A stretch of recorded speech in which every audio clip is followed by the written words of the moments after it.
میں تبلیغی جماعت ہمارے محلے میں آئی تو ہم گشت کے لیے نکلے. میں چھوٹا تھا تو ان کے ساتھ نکل گیا گشت کے لیے. ابھی ہم گشت کے لیے نکلے ہیں تو ہم نے ایک صاحب کو آتے ہوئے دیکھا. وہ دروازے سے نا, جو مین گیٹ ہے, جو ہمارے کراچی کی اصطلاح میں جس کو چوڑی گلی کہا جاتا ہے, وہ چوڑی گلی سے وہ گھر کے اندر داخل ہوئے. کراچی میں اکثر گلیاں ہوتی ہیں, ایک چوڑی گلی ہوتی ہے, ایک پیچھے پتلی گلی بھی ہوتی ہے جس کو گندی گلی بھی کہتے ہیں. اس میں لوگ اکثر کچرا وچرا ڈالتے ہیں. اکثر جگہوں پر وہ پتلی گلیاں بھی ہوتی ہیں. تو ہم نے دیکھا کہ وہ مین گیٹ سے ہمارے سامنے داخل ہوئے. جیسے ہی وہ داخل ہوئے فوراً جماعت پیچھے پہنچ گئی, دروازہ بجایا, ان کا نام لیا کہ بھائی وہ صاحب اندر ہیں. ایک بچہ آیا, بچے سے پوچھا بیٹا ابو ہیں گھر پہ؟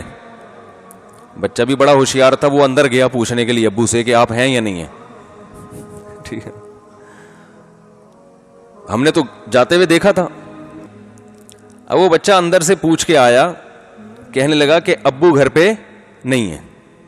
تو ہمیں ایک بدگمانی, شدید بدگمانی ہوئی کہ اتنا سری جھوٹ ہمارے سامنے ابھی داخل ہوئے اور کہہ رہے ہیں کہ ابو گھر پہ نہیں ہے.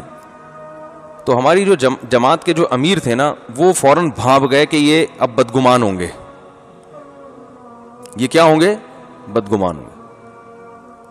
تو فوراً کہنے لگے کہ بھائی ممکن ہے پچھلے دروازے سے نکل گئے ہوں.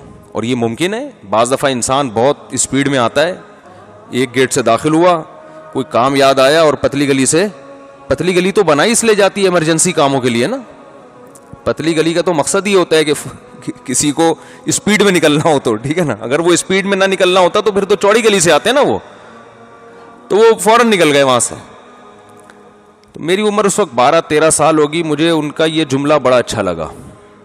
میں نے کہا دیکھو یہ ہے تربیت, یہ ٹریننگ کر رہے ہیں, تربیت دے رہے ہیں کہ بدگمانی جب تک 1% بھی امکان ہے, امکان تو تھا, جب تک 1% بھی چانس ہے کسی کی بات کو صحیح مطلب پہ لے جانے کا, تو اس وقت تک اس کی بات کا صحیح محمل تلاش کیا جائے گا.